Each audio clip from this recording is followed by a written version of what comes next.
ناظرین، ایران پر حملے کے حوالے سے ایک بہت بڑی بریکنگ ہے اور بڑی صورتحال ایک دم سے تبدیل ہوئی ہے، اور آپ نے ابھی کچھ دیر پہلے کے مناظر بھی آپ دیکھیں گے، وہ اسکرین پہ دیکھ لیے ہوں گے کہ ٹرمپ کا چہرہ بھی اترا ہوا تھا۔ اور کیوں اترا ہوا تھا؟ یہ کون سی بڑی ڈیولپمنٹ ہے؟ کس نے کیا کہہ دیا ہے کہ امریکہ کے اندر اس وقت بڑی پریشانی ہے اور اپیلیں کی جا رہی ہیں کہ یہ فیصلہ واپس لیا جائے؟ وہ کون سا فیصلہ، یہ بتاؤں گا۔ اور پھر یہ کہ آج میں یہ بھی بتاؤں گا کہ امریکہ نے جتنا اسلحہ لے آیا ہے اس کا مطلب کیا ہے، اس کا مطلب کیا وہ ایران کو عراق بنانا چاہتا ہے؟ اور پھر یہ کہ حملے کی کوئی تاریخ مقرر ہو گئی ہے، سننے میں یہ آ رہا ہے، لیکن یہ جو ٹرمپ جس طرح کی باتیں کر رہا ہے اور جو امریکی میڈیا کے ذریعے کروائی جا رہی ہیں، یہ دراصل دھوکہ ہے۔ اور پھر یہ بھی میں آپ کو آج بتاؤں گا کہ یہ حملہ ناگزیر کیسے ہو گیا، کیوں حملہ ہونا چاہتا ہے، کیوں حملہ کروانا چاہتے ہیں کچھ لوگ، کچھ چنیدہ لوگ، کچھ چنیدہ سے مطلب یہ کہ کچھ خاص لوگ کیوں یہ حملہ کروانا چاہتے ہیں؟ وہ کون لوگ ہیں جو چاہتے ہیں ہر صورت ایران پر حملہ ہو؟ تو ان سب تفصیلات کے ساتھ میاں طاہر۔ تو سب سے پہلے تو میں آپ کو ڈیٹ کے حوالے سے بتاتا ہوں۔ ڈیٹ یہ ہے کہ ابھی ٹرمپ نے یہ کہا ہے کہ 10 دن بعد ہم حملہ کر سکتے ہیں، اور وہ اس میں مذاکرات اگر ناکام ہوئے تو ہم حملہ کر دیں گے۔ لیکن خبر یہ آ رہی ہے کہ 21 فروری کی تاریخ طے ہو گئی ہے۔ 21 فروری ہفتے کے روز وہ چاہ رہے ہیں کہ حملہ کر دیا جائے۔ اب اس پہ کچھ لوگوں کا، سادہ دل لوگوں کا، سادہ لو لوگوں کا خیال تھا کہ شاید وہ رمضان میں حملہ نہیں کرے گا۔ رمضان المبارک ہے اور مسلمانوں کا مقدس مہینہ ہے، اور یہ روزے تو تمام امتوں پہ ہیں، ان کے اپنے روزے، ان کرسچنز کے اور ان یہودیوں کے بھی اپنے روزے ہوتے ہیں، تو یہ سب اپنے روزوں کا احترام کرتے ہیں، تو شاید یہ رمضان المبارک کا احترام کریں گے۔ لیکن ایسا نہیں ہے۔ تاریخ کیا کہتی ہے وہ میں تھوڑا سا آپ کو دہرا دوں تاکہ آپ کو پتہ رہے کہ انہوں نے کبھی بھی رمضان المبارک کا احترام نہیں کیا۔ رمضان المبارک کا احترام انہوں نے کیا کرنا جو مسلمانوں کے معصوم لوگوں کے خون بہانے کا احترام ان کے پاس نہیں ہے۔ ان کے دل میں احساس نام کی کوئی چیز ہی نہیں ہے۔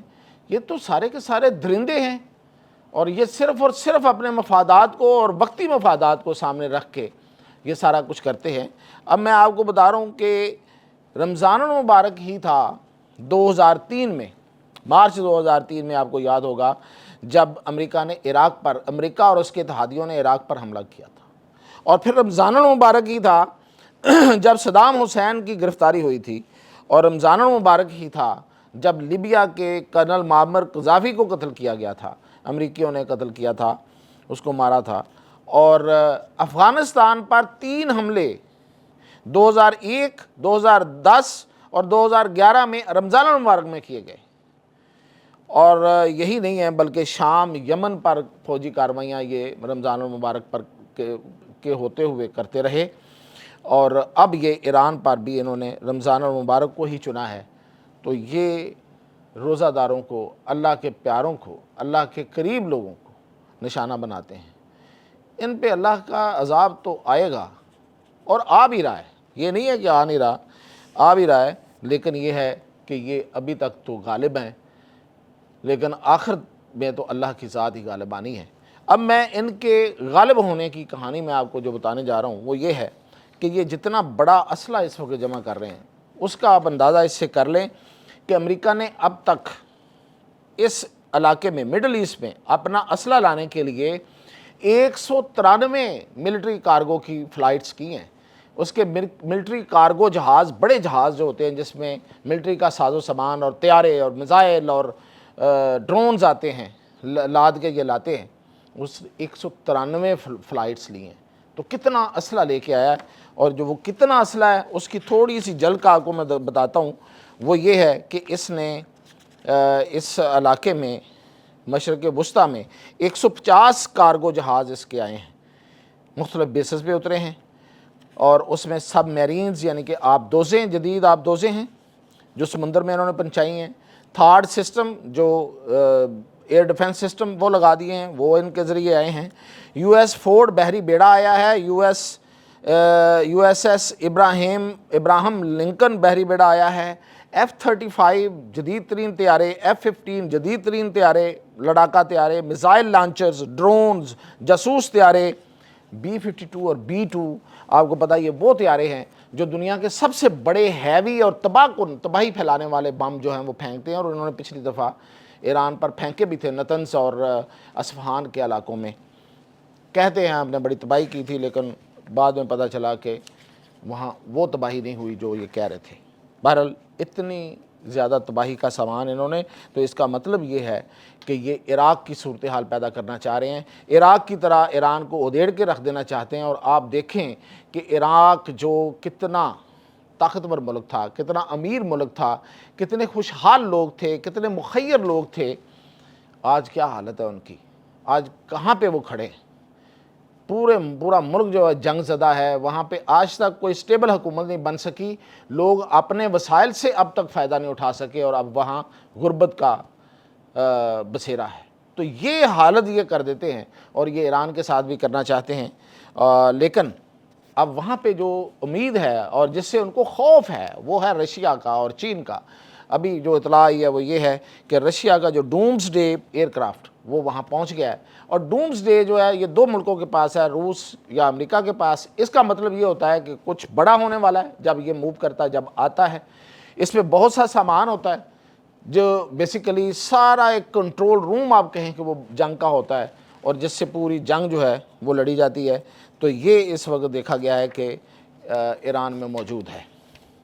اب صورتحال جو آپ کے سامنے میں اصل میں جو بڑی خبر میں آپ کو دینے چاہ رہا ہوں کہ ہوا کیا ہے ایسا کہ جس سے تھرتھلی مچ گئی ہے، اس سے بھی پہلے ایک خبر یہ ہے کہ جو سب سے زیادہ ماہرین جس پہ بات کر رہے ہیں اور سمجھدار لوگ، وہ یہ ہے کہ یہ جنگ جو ہے یہ کیوں ناگزیر ہوتی جا رہی ہے امریکہ کے لیے، حالانکہ امریکہ کو پوری طرح خدشات کا بھی پتہ ہے کہ اس کے نتیجے میں بڑی تباہی بھی آ سکتی ہے. کیوں کہ یہ تو ایران کی بقا کا مسئلہ ہے. اسرائیل کے لیے تو یہ شرارت ہے، امریکہ کے لیے تو یہ اسرائیل کا پٹھو کے طور پہ استعمال ہونا ہے اور کسی کو نیچا دکھانے کی بات ہے.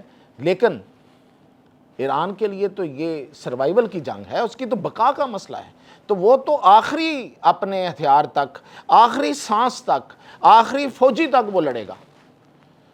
تو وہ لڑے گا تو لے کے مرے گا.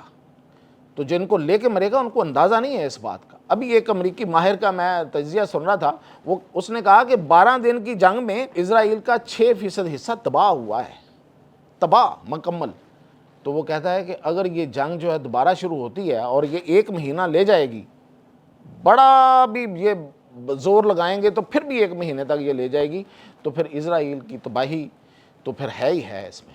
لیکن یہ سب کچھ کیوں کر رہے ہیں، یہ کیوں اس قدر خطرات اور خدشات کے باوجود؟ اس لیے بھی یہ بات ہو رہی ہے کہ یہ جو ایپسٹین فائلز ہیں، یہ جو جیفری ایپسٹین ایک موساد کا ایجنٹ تھا، پتہ ہے آپ کو اس سکینڈل کا، یہ ایک بہت بڑا سکینڈل ہے، پوری دنیا کا سکینڈل ہے، جس میں یہ دراصل یہ ایک جنسی ایک چکر بنایا گیا تھا، جس میں معصوم بچیوں کو اٹھا کے، چھوٹی عمر کی بچیوں کو اٹھا کے تو ان سے جنسی عمل کروایا جاتا تھا زور زبردستی. دنیا کے طاقتور ترین لوگ ہوتے تھے اس میں، دنیا کے مشہور ترین لوگ اس میں شامل تھے، دنیا کے جو امیر ترین لوگ اس میں شامل تھے. ان لوگوں کے ساتھ ان لوگوں نے، اور پھر اس کی فلمیں بنی، پھر اس کا سارا ریکارڈ ہے. پھر ان میں سے کچھ بچوں کو، چھوٹے بچوں کو انہوں نے ذبح کر کے ان کا گوشت کھایا ان لوگوں نے. یہ لوگ ہیں، یہ انسان ہیں. اب ان کے نام آ گئے ہیں، ان کی فلمیں سامنے آ گئی ہیں. اس ظلم و بربریت کی اور اس درندگی کی، اور درندے بھی ایسے شاید نہیں کرتے ہیں، تو ان کے چہروں سے نقاب الٹنے شروع ہوئے ہیں. ان ای میلز کے ذریعے جو اس نے کی ہوئی ہیں، اس جیفری ایپسٹین کو خود تو مر گیا، پروڈیوسر تھا، ایک فلمی پروڈیوسر ہالی ووڈ کا، لیکن اب وہ جو پیچھے داستانیں وہ چھوڑ گیا ہے، وہ سب کے لیے تباہ کن ہیں. اور اس کو بچانے کے لیے، اس سے توجہ ہٹانے کے لیے، تاکہ دنیا اس کی طرف، ابھی اینڈریو، شہزادہ اینڈریو برطانیہ کا پکڑا گیا، ابھی اسی کیس میں پکڑا گیا ہے، گرفتار ہو گیا ہے. بادشاہ کا بھائی ہے، چارلس کا بھائی ہے، بادشاہ برطانیہ کے بادشاہ کا، لیکن اس کو پکڑ لیا ہے. اور وہ اس نے، بادشاہ نے بھی کہا ہے جی کہ ٹھیک ہے، پھر قانون یہی کہتا ہے تو کر لے، قانون اپنا رستہ لے.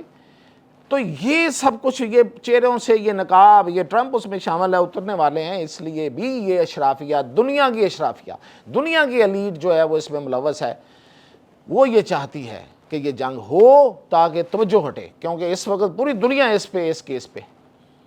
تو یہ ایک ریزن بھی ہے۔ اور جو سب سے بڑی خبر میں آپ کو دے رہا ہوں جو آخر پہ، وہ یہ ہے کہ برطانیہ نے انکار کر دیا ہے اپنی بیسز دینے سے امریکہ کو۔ بہت بڑی خبر ہے۔ برطانیہ نے کہا ہے کہ اس کی رائل ایئر فورس کی کوئی بیس امریکہ کے لیے اویلیبل نہیں ہوگی جس سے وہ ایران پر حملہ کر سکے۔ اور اس میں یاد رکھیے گا، صرف برطانیہ کے اپنے اندر کی ایئر بیسز شامل نہیں ہے، اس میں ڈیاگو گارشیا بھی شامل ہے۔ اور یہ وہ ایئر بیس ہے جہاں سے امریکہ کا سب سے بڑا اسلحہ جہاں سے موو ہوتا ہے۔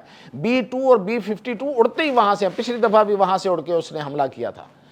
ڈیاگو گارشیا جو ادھر فلپائن کے پاس ہے، یہ جزیرہ ہے اور یہ برطانیہ کا ملکیت ہے، اور وہ ظاہر ہے کہ اس کے اوپر جو بیس ہے وہ بھی برطانیہ کی ہے۔ تو اس نے انکار کر دیا ہے وزیر اعظم نے، اور اس کے بعد وہاں پہ ایک ہاہاکار مچی ہوئی ہے امریکہ کے اندر۔ لنڈسے گراہم جو ان کا سینیٹر ہے، وہ باقاعدہ اپیلیں کر رہا ہے کہ خدا کا واسطہ ایسا نہ کریں، میرے جو دوست ادھر بیٹھے ہوئے ہیں ان کو دیکھنا چاہیے، وہ ہم سے اب اس حد تک دور نہ ہوں۔ آپ کو پتہ ہے کہ برطانیہ اور باقی سارا نیٹو جو ہے وہ امریکہ سے اس وقت ہٹ گیا، پیچھے ہٹا ہوا ہے۔ وہ کہتے ہیں کہ جو کرنا تم نے خود کرنا ہے، ہم نہیں کریں گے کچھ بھی، کیونکہ اس نے نیٹو سے ہاتھ اٹھا لیا۔